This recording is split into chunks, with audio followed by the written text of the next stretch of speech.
Okay, it's exactly 3 o'clock, so I guess we can get started. Caroline, can I go ahead? Yes, please. Thank you. Okay. Well, good afternoon, everybody, or good morning or good evening, depending on where you are.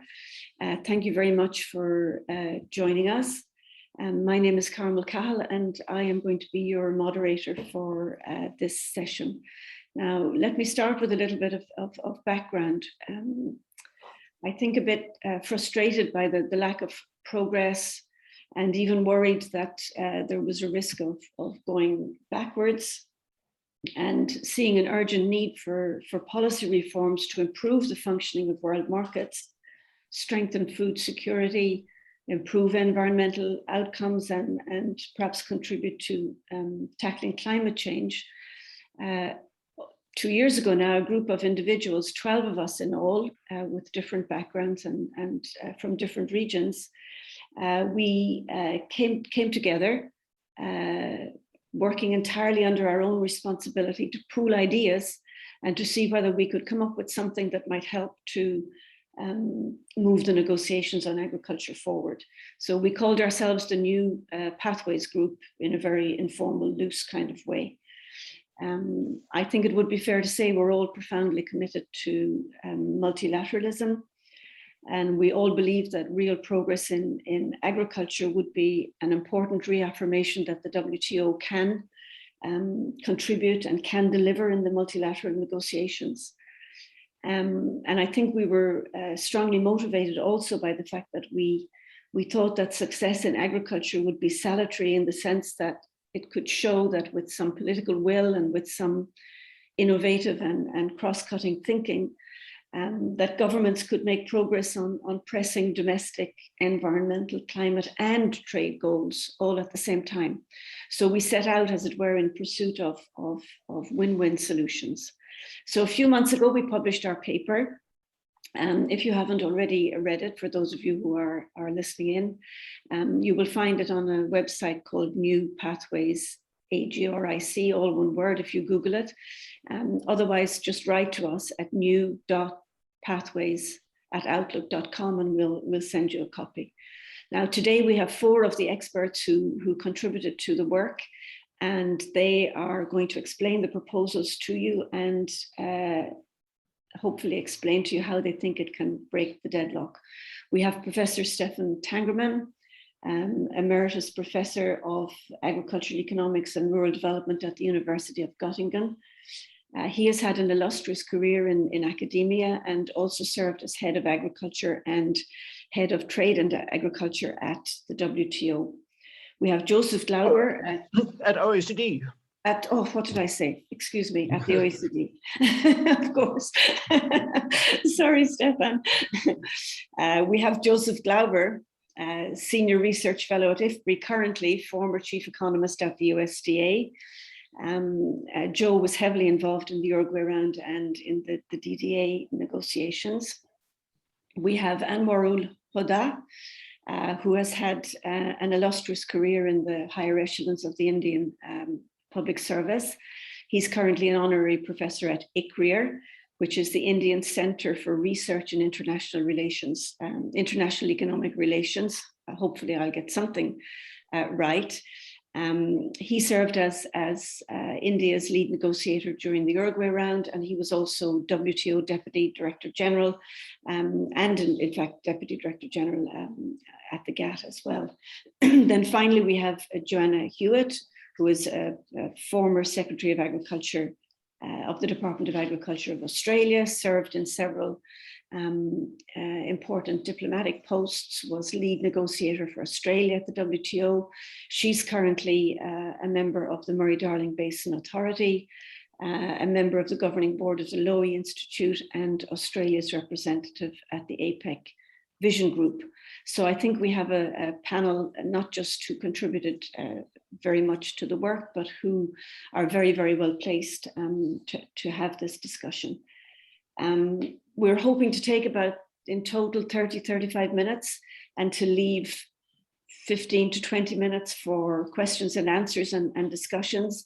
You have a function that allows you to pose questions, and I will pass those questions on to our panel. So please do use that function, because we would like to hear your reactions and your comments.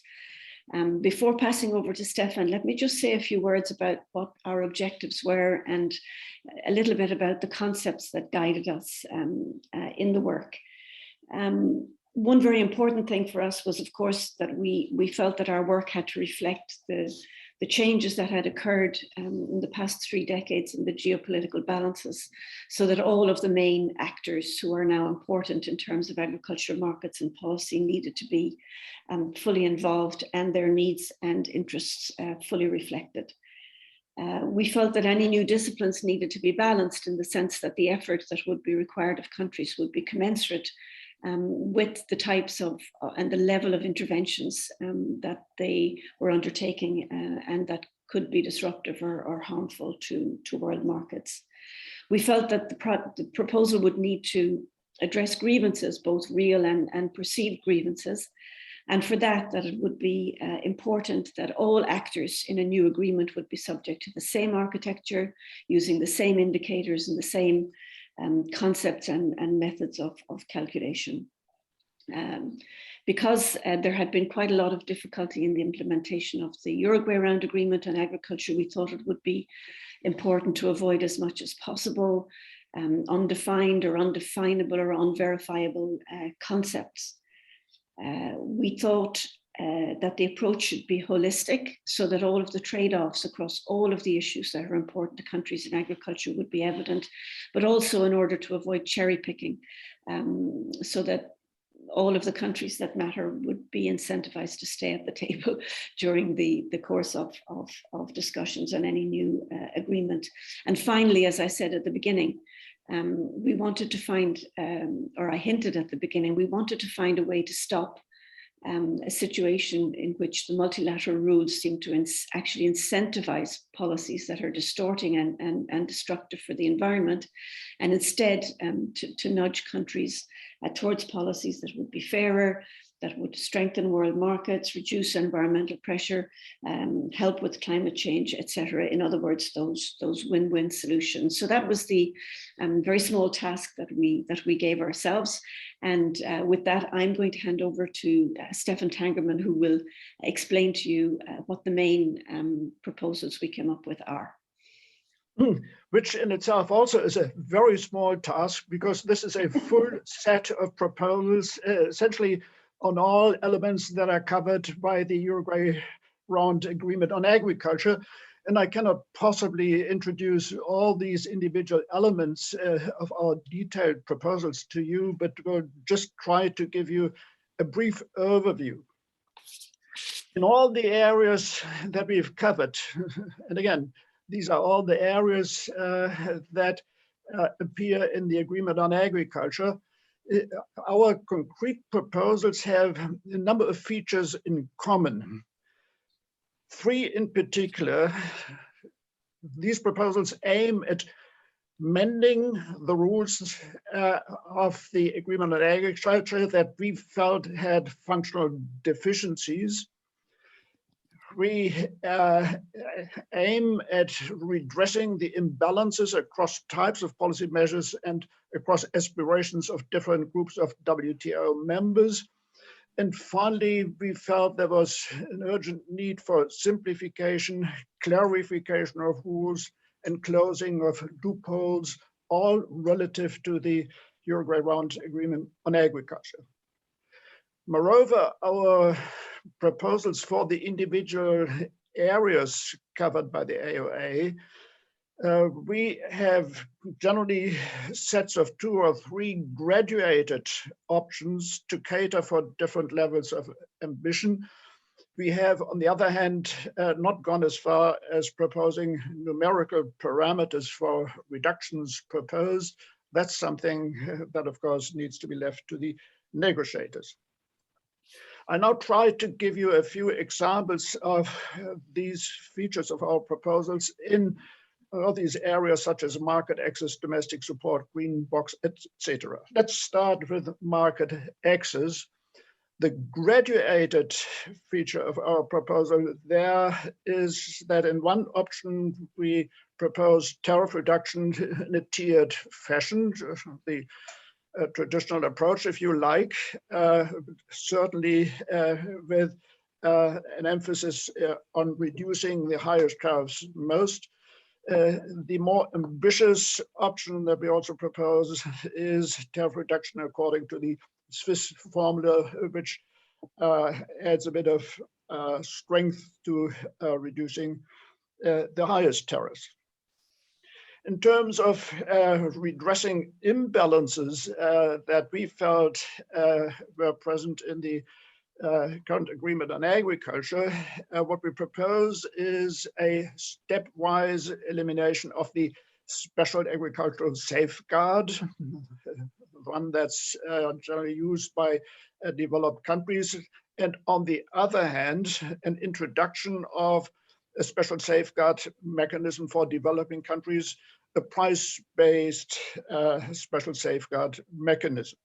I'll spare you the detail of our proposal there now, but you can find all that in our paper. In terms of simplification, we argue for moving in the direction of ad valorem tariffs, at least not introducing any new forms of complex tariffs, preferably indeed everybody moving all the way to ad valorem tariffs.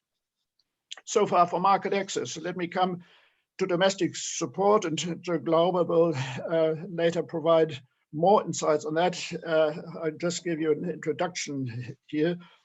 Of course, we argue for further significant reductions, domestic support, again, either in a tiered fashion, the highest levels coming down most, or even going as far as a Swiss formula for the percentage shares of support in the value of production. As far as redressing imbalances goes, what we propose is to eliminate the blue box that's essentially used by the developed countries. But on the other hand, we also suggest that input subsidies as a component of the development box, Article 6.2 of the AOA, should no longer be exempt from reduction requirements. When it comes to mending rules with functional deficiencies, we propose that there should no longer be a fixed external reference price. That concept isn't really making a lot of economic sense, but instead we suggest going to a moving average. We also have an element of our proposal which would add a provision avoiding concentration of support on individual products. In terms of simplification, what we propose is, among others, that the calculation of support levels could be greatly simplified when it comes to market price support by going to a rather innovative approach, which is to use procurement expenditure instead of market price support, or possibly even only budgetary support, which would mean giving up all the way on calculating and disciplining market price support, which though we feel should happen only if tariff reductions are sufficiently deep and therefore market price support can't really be provided at the current high levels. We also propose clarification and closing of loopholes in the area of domestic support. We suggest that market price support should be calculated for all products subject to an administered price that's underpinned by government purchases. And it should also be calculated for total production, not only for the procured quantities, For clarification, we suggest that it should be made explicit that market price support is calculated as 0, where the administered price is below the external reference price.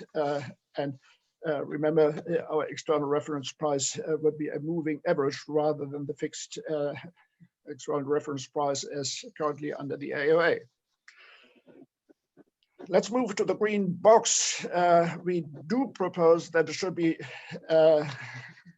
element of the future. It should survive, but it should be amended to, on the one hand, allow sufficient scope for social, developmental, or public good programs. On the other hand, we also propose to impose stricter disciplines on policies that have the potential of distorting markets and trade. As far as redressing imbalances is concerned, we suggest that pre-existing decoupled income support be kept and reduced, so no longer the open-ended possibility to provide that. If that's done, then any new decoupled income support should be allowed only when it replaces reformed non-green box support, and should then also be kept and reduced. Remember, please, that we had, on the other hand, as a balancing item, also suggested to eliminate the exemption of input subsidies component of the development box, Article 6.2. As far as simplification goes in the green box, we suggest that for a wide range of developmental, social, environmental, climate policies, there should no longer be a need to notify expenditure. Just a few last words on public stockholding and domestic food aid, a theme on which Professor Herder will have more to say. We feel that important elements of our proposal would largely solve the hotly debated problems around public stockholding that have plagued the WTO now since quite some time. It's 3 elements in particular. First of all, no market price support is measured anymore if the external reference price is above the administered price, which indeed would do away, I believe, with quite an important part of the problem. We also say that there should not be a price constraint on stock sales to targeted poor, and that domestic food aid to needy households, be it in cash or vouchers, should not be included in support measurement. Now, we also have proposals on export competition, export restrictions, and cotton, but I'll leave it to you to read that in our document, and therefore now hand over to Joe Glauber. Great. Well, thanks very much, Stefan. Stefan did an excellent job, actually, of giving an overview of the paper, and actually gave a pretty good rundown on the domestic support provisions. But what I'll try to do very briefly is to kind of give the context of how the domestic support proposal was crafted. I think domestic support, most would agree, was one of the significant accomplishments of the Uruguay Round Agreement on agriculture, at least, in the sense that it brought agricultural subsidies for the first time under discipline. It also it really shaped a lot of the reforms that we saw, certainly post 1995, but even prior with the European Union's cap reforms. Some of the reforms that we saw in the United States, I think, were very significant in terms of moving support to less distorting forms. But I think the other unfortunate thing is that reforms have largely stalled over the last 10, 15 years. We saw a big reduction right after the Uruguay Round, certainly either measured by the aggregate measurement of support or the OECD PSE measures. But those have been flat, and that and indeed, over the last few years, we've seen an increase. And I think the other big criticism of the domestic support disciplines in the Uruguay round is they were compromises. And as part of those compromises, there were large areas of support that were essentially cut out from discipline and exempted. And a good example that Stefan mentioned was Article 6.5, the blue box, where countries were able to provide unlimited support essentially for supply limiting programs. There also was support under Article 6.2 that Stefan mentioned, input subsidies, that many economists and others have looked at those, think that they're actually fairly distorting forms of support.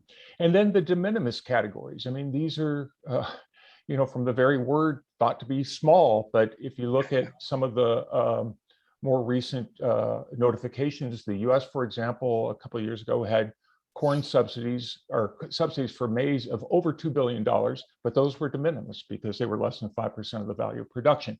So I think that our idea was to combine all of those to essentially look at Article 6 and say, this is trade distorting support. And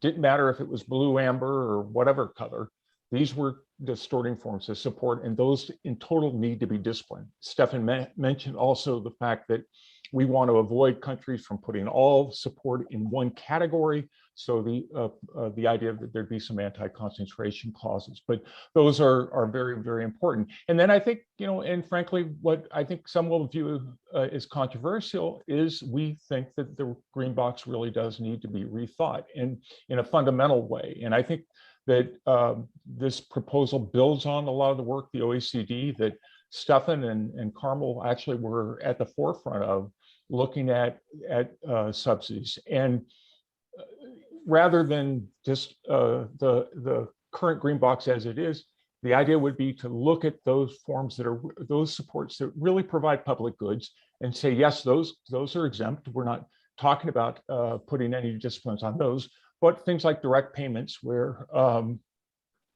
those have grown in recent years and arguably are ultimately tied to viability of farming and other things, that there should be some support disciplines put on those. So with that, I think I'll pass the microphone, but be interested in questions later. Thanks.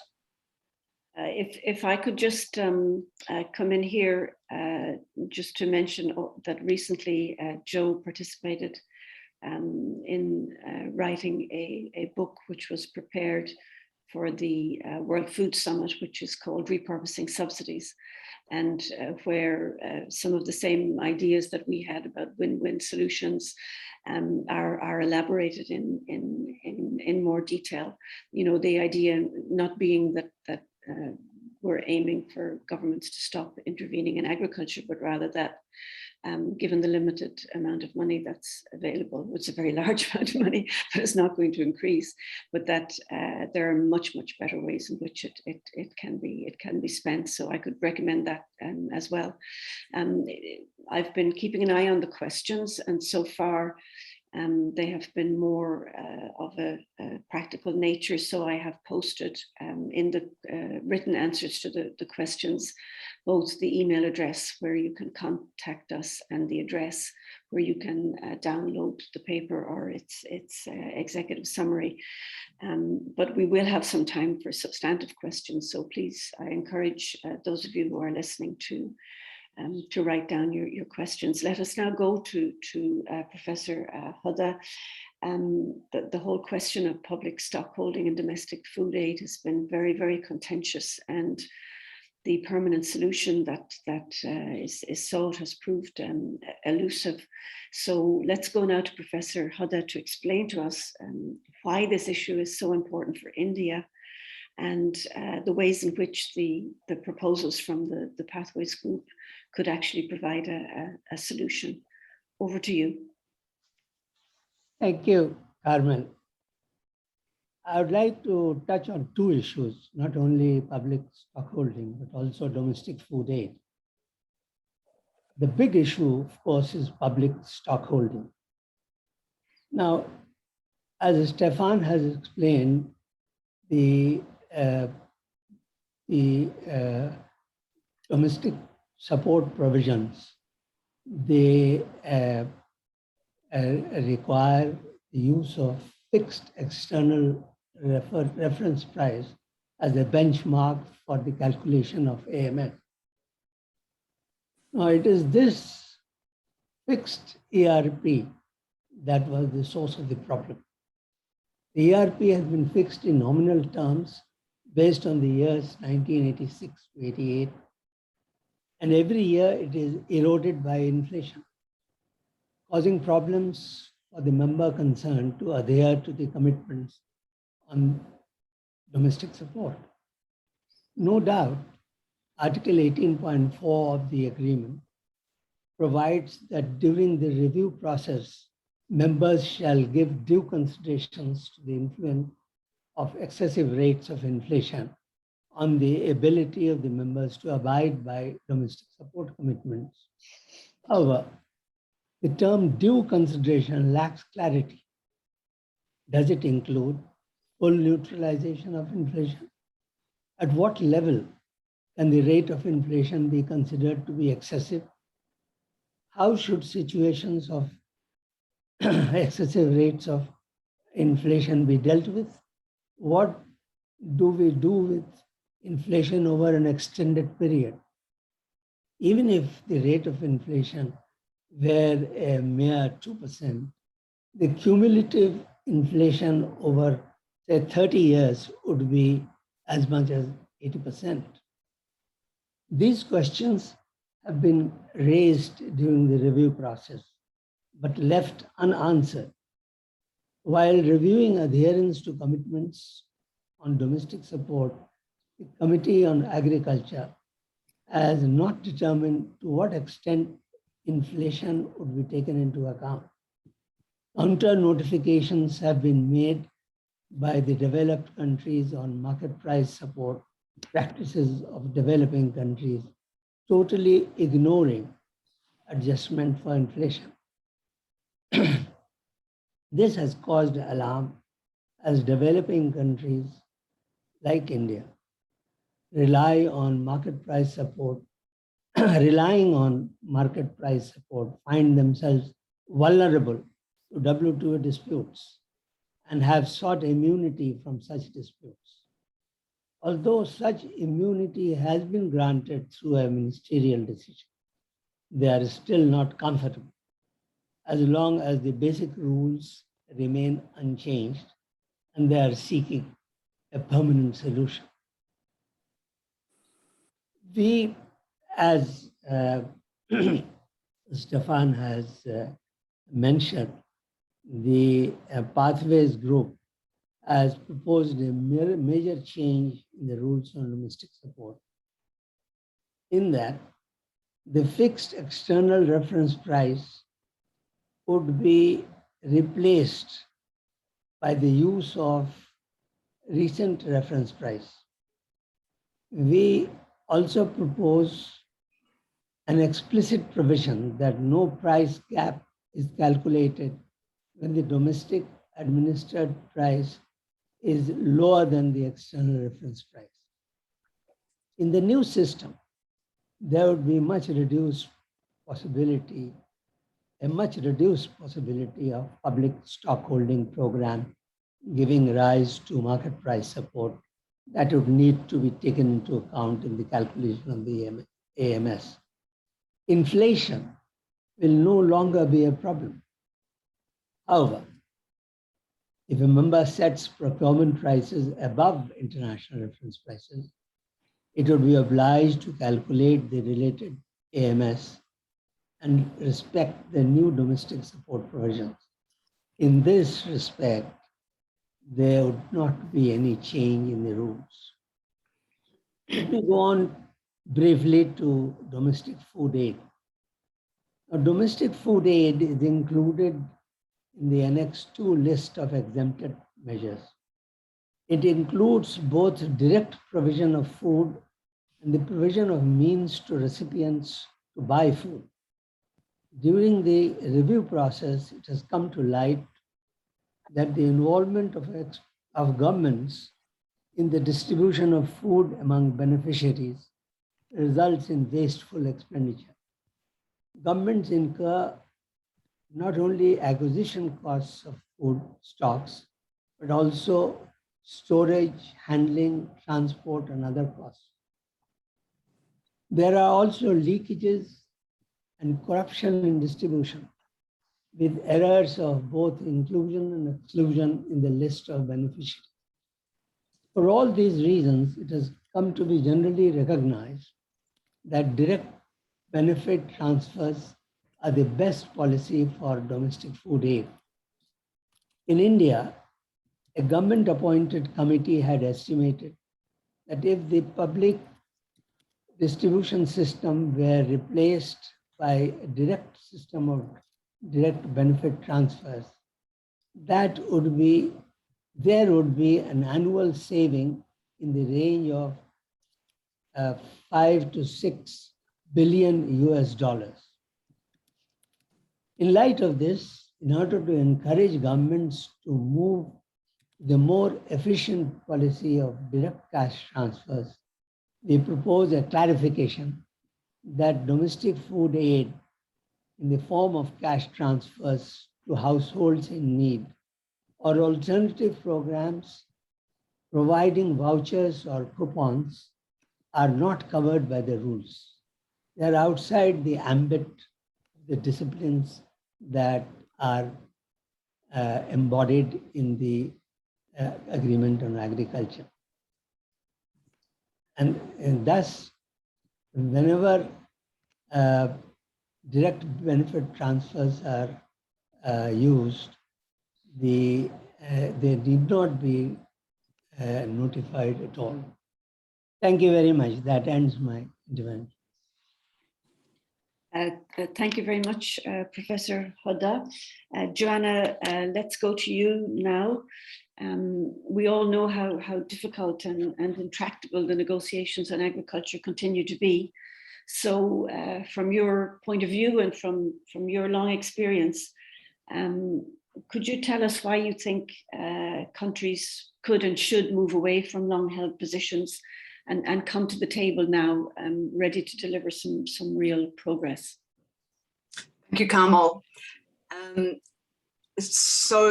look, let me start circling back a bit to where you ended in your introductory remarks.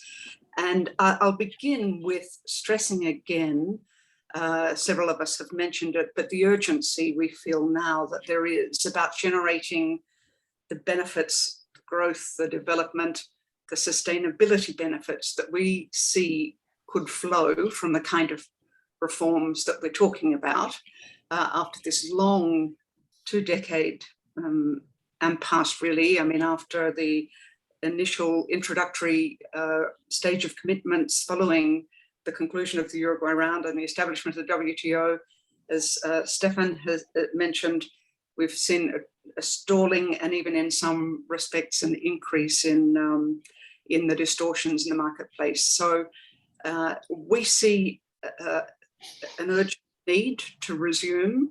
We see this as being at the heart of the mandate that WTO has built huge success on over and its predecessor organization over decades, but it's now desperately needs to be picked up again, and not least as we look to the challenges that lie, I think, in front of all countries to bring resources to bear on the recovery from the pandemic fallout, particularly in the social sphere and among the disadvantaged.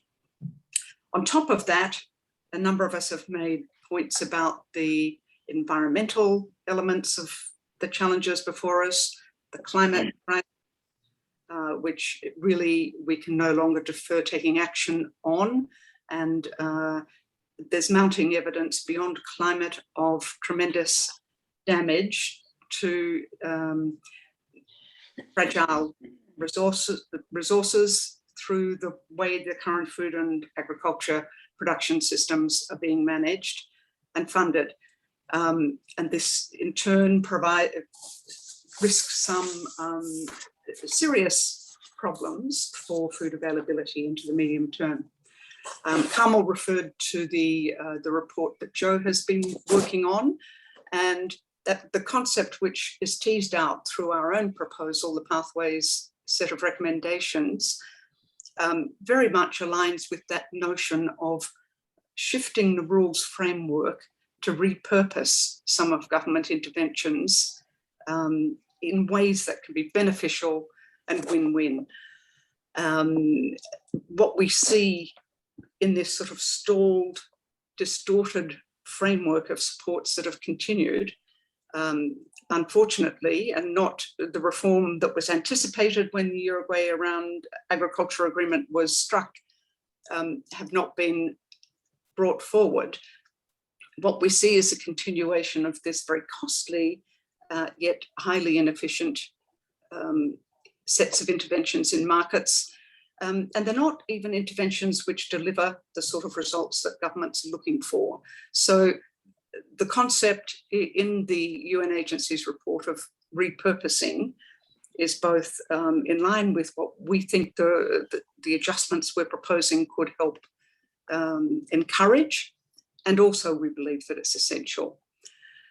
So as you've heard from my colleagues, and I can skip through this very quickly, I think, because you've had a good run through, the proposal delves very deeply into the detail of the existing agreement and tries to unlock practical ways of resuming the reform process that Article 20, the continuation clause, was intended to deliver, and in fact which all members committed to it in 1994.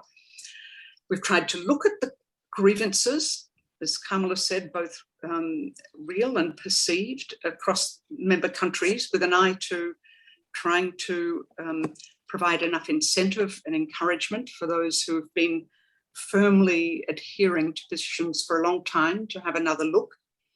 But in particular, we have looked very carefully at the way in which developing countries have been expressing concerns, both because we share some concerns about problems and loopholes in the existing text. We're very conscious of the fact that developing countries now make up such a substantial proportion of agricultural production and trade, and also of the WTO membership, and feel with some legitimacy that their policy flexibility has been unreasonably hampered by the current rules, while high support developed countries have been able to essentially sit on the levels of support or with modest reductions in most cases over this long intervening period. So we've been through the particular changes that are proposed. I'll touch just on the name, just mention a few of those as a reminder. I think removing the blue box payments from the exemptions in the domestic support areas has been very important. In the green box, requiring other decoupled income payments to be capped and scheduled for reduction.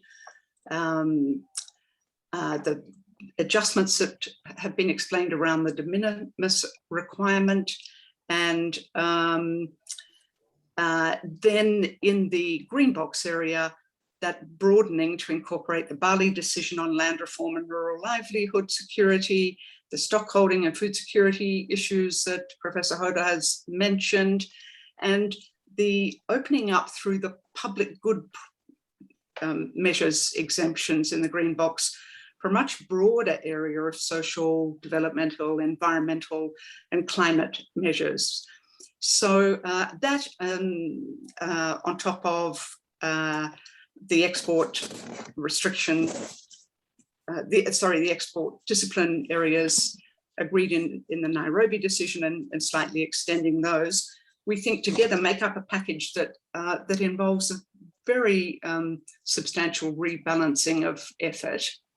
And on top of that, there are the simplifications, the clarifications, And the ideas we've had about capacity building support, perhaps with the assistance of the international organizations that are already very actively engaged in this sort of work, to help bring together an updated and much more accurate picture of what's really going on across the membership in existing policies.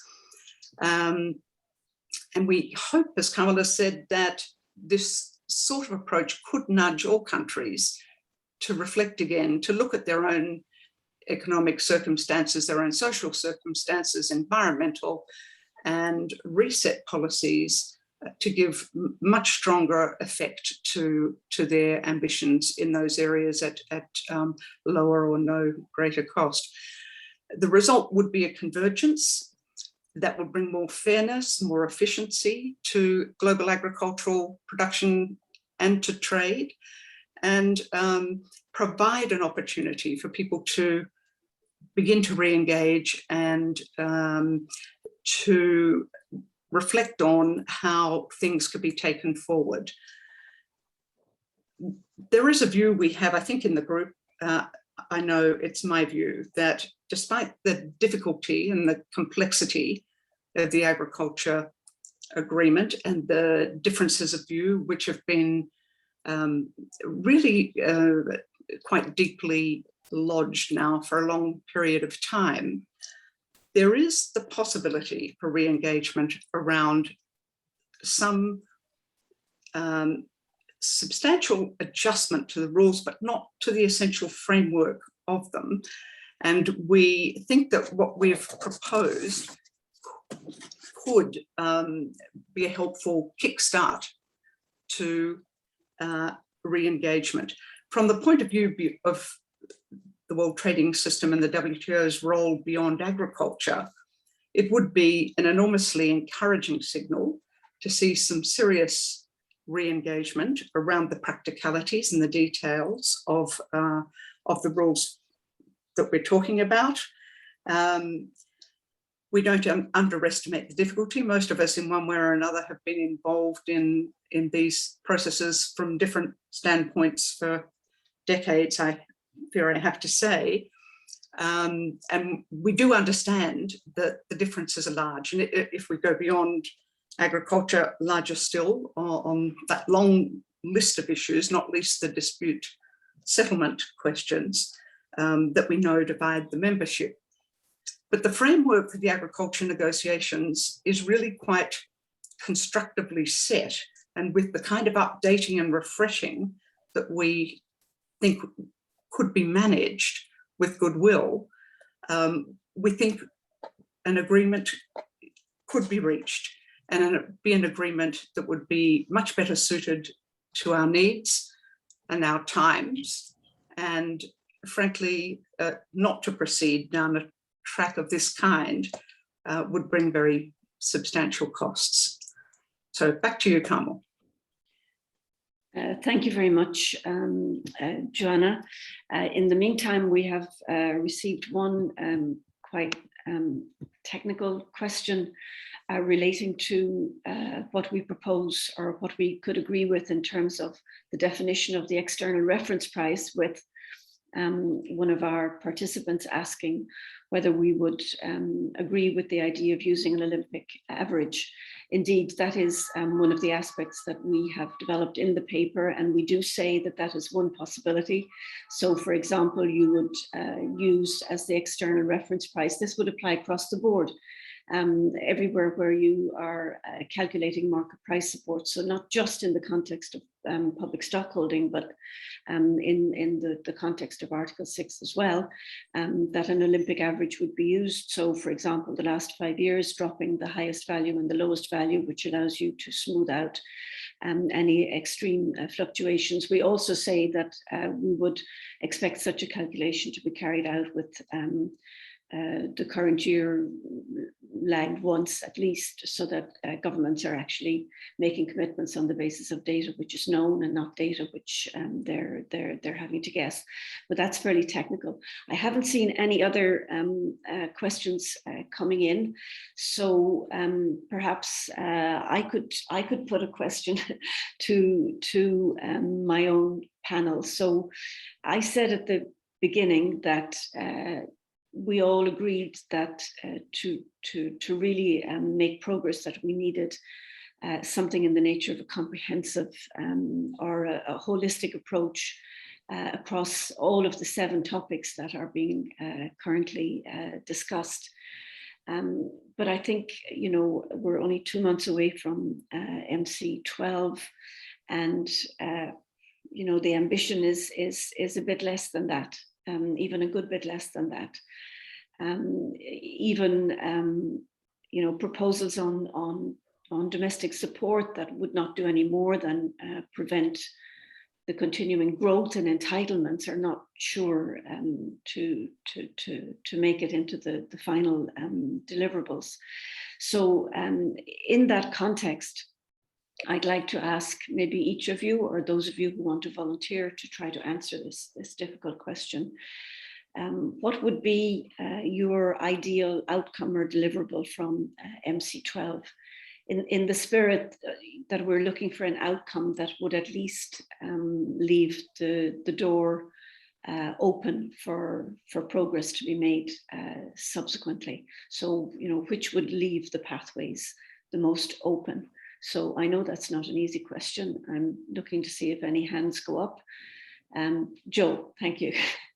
Sure. No, thanks, Carmel, and great questions. And I think you're right. There's not a lot of time.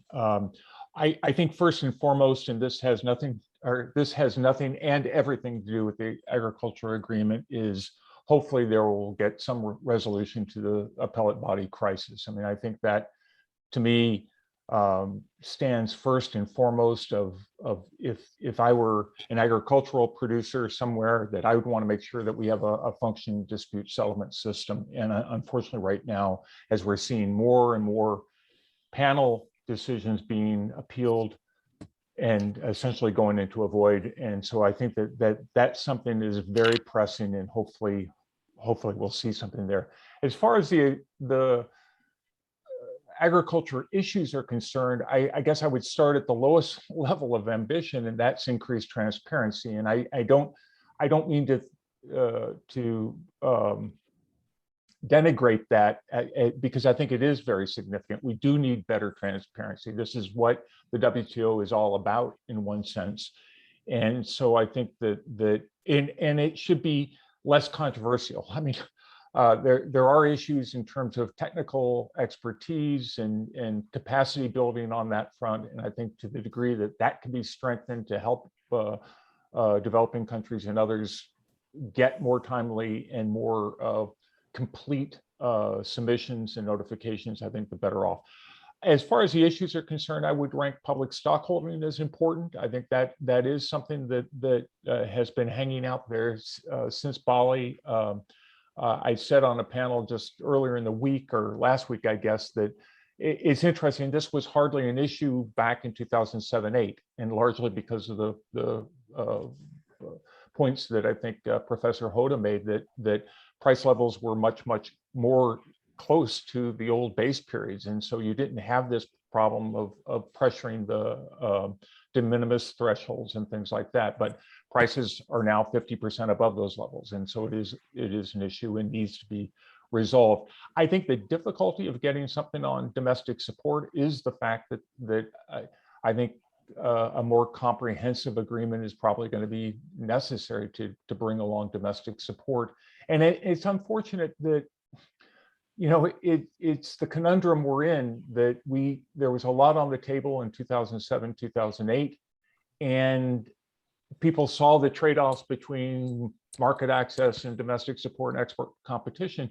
And since then, it's been very hard to get active engagement really on a comprehensive package, so that you've had the small victories in terms of the low-hanging fruit and important low-hanging fruit like export competition. But unfortunately, it makes a bigger package much more difficult, I think. But those are my thoughts, at least. And again, constructive engagement alone would be a big bonus, I think, here. So hopefully we'll see that. Thank you, Joe. Stefan, I think you wanted to come in on this.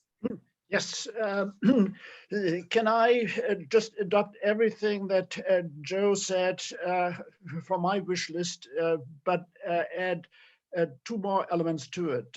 One, and in a way, maybe that's just a more concrete formulation for what Joe called active engagement, is the agreement on a concrete working schedule, preferably even with a timetable for the coming, say, 2-year period, so everybody knows what will be negotiated and when and in which sequence. And to put one more element on the wish list, one or two elements of concrete agreement on a type of discipline that everybody can take home would also be very desirable. And I think export competition is one candidate where one can, and that's probably also part of the improved transparency that Joe was just talking about, agree on an improved monitoring of the Nairobi decisions. But I think it should also not be too difficult to come up with additional commitments regarding food aid and export credits. I acknowledge Joe's view that having agreed on a few elements might make it more difficult to put a balanced package together. On the other hand, if nothing concrete were to be agreed at MC12, that would also be a pity. So again, everything that Joe said, and above all, of course, the appellate body matter, but a few concrete elements in agriculture that would at least make me personally rather happy. Thank you, Stefan. Joanna, did I see your hand go up? Yes, well, I can be extremely brief because, like Stefan, I want to endorse all the points that Joe's made. And just track back to the idea that this is a moment when some of this should be possible. The WTO's been without a permanent director general for a considerable period. We now have a new and highly regarded person in the chair. We have a number of international engagements of high moment coming up on climate. There are, in addition to the WTO ministerial meeting, there are other quite important meetings at which these issues can be discussed in the lead up. And I think the time is right to contemplate possibly a sort of package that would include the down payment of some things that do need to be done to generate goodwill and a sense of purpose. And I think the public stock holding food security issues probably fall into that category.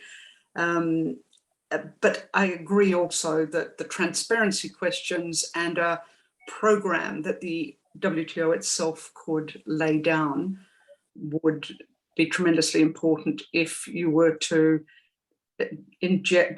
generate the sort of momentum and impetus that would be needed to get the thing moving again. Thank you. Thanks, Joanna. Professor Hodda, I'm sure you want to say something. Yes, of course.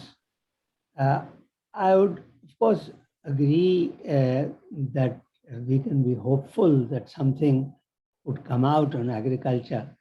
But in my opinion, as long as the dispute settlement system is in the present state, and there is no confidence that there is a binding dispute settlement mechanism in position, I think that will be a very big dampener on achieving concretely an improvement in the rules. I think that will be, so that the first thing that we have to do is to resolve the appellate body crisis. That's the most important thing that is before the WTO at present, because everything is dependent on that. People might think that, look, if the dispute settlement system is not binding, then what is the use of negotiating on improvement in the rules? Because nothing is binding. At present, what happens is that without the appellate body, what happens is, or what can happen, and what is happening already, that you get the panel report, and you get over the panel report by appealing, because then it goes into the abyss. So that is something that has to be the first priority of the WTO members. Thank you very much for that. I think we've had a very strong reminder in this round of how important those systemic issues are. And although our paper didn't exactly address them, we have acknowledged how important they are and how interconnected the issues are. So getting any resolution on agriculture is very dependent on having some of those systemic issues improved on, and vice versa. I have my own version of what might be a desirable deliverable that would keep the doors open for progress, and it relates to the transparency question. So we know that for decades now, the OECD has been producing a wealth of information about the agriculture policies, quantified information about the agriculture policies. That effort currently covers 54 countries. The MAFAP effort at the FAO has been extending similar type work to cover a significant number of developing countries, including a lot of countries in Africa. There's also some work of that type being undertaken by the World Bank and by the Inter-American Development Bank. And all of that information is being brought together in a platform hosted by IFPRI, which has a very impossible name, Consortium for Monitoring the Impact of, I don't know, there's about 10 words to it, but great work is being done there to try to harmonize definitions and bring all of that data together.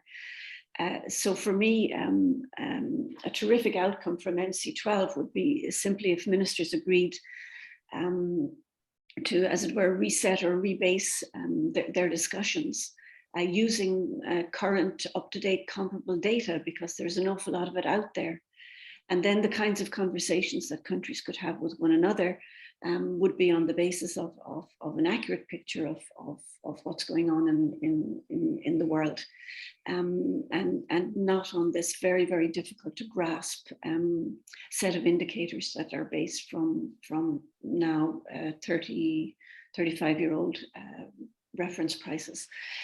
So just finding some way to bring all of that up-to-date data into the WTO arena, whatever that way might be. I think there could be lots of different ways of doing it, would to me be a significant progress and allow a different kind of conversation going forward. I might have gone back to the group to get a final thought from each one of you, but in fact, we have only 2 minutes left, and my understanding is that we get cut off exactly on the hour. Let me maybe make just one more remark. I've listened in to quite a few sessions over the last few days, and particularly I've listened to a lot of discussions about reform of the subsidies code. And it made me think that what we were doing here in agriculture was actually quite important, because what happened in agriculture way back when the agreement on agriculture was agreed was a completely different approach to what you have in the subsidies code. So we have a system of disciplining subsidies, which involves a monetary measure. It involves a cap, And it involves a kind of a codification of measures according to how distorting or otherwise they are. What in another session was called along a scheme of the good, the bad, and the ugly.